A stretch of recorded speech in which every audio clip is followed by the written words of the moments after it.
ঘরে ঘরে প্রাথমিক চিকিৎসা।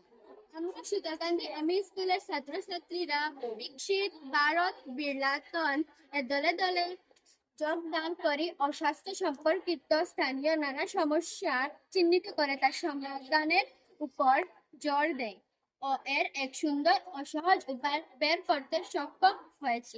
সমস্যা: আমাদের অঞ্চলে 5 কিলোমিটারের মধ্যে কোনো চিকিৎসা কেন্দ্রস্থল নেই। এই অঞ্চলে দক্ষ ও অভিজ্ঞ ফার্মাসিস্টের অভাব রয়েছে এবং যে একটি ফার্মেসি রয়েছে তাও সবসময় খোলা থাকে না।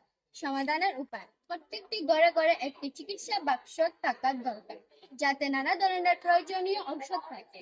এই ঔষধগুলোর ব্যবহারের বিধি লিখিত একটি তালিকা বাক্সের ভেতরের দিকে লাগানো থাকবে, যাতে এই ছবি বা তালিকা দেখে সহজে যে কেউ প্রয়োজনীয় ঔষধ ব্যবহার করতে সক্ষম হবে বলে আমরা আশা করি। ধন্যবাদ।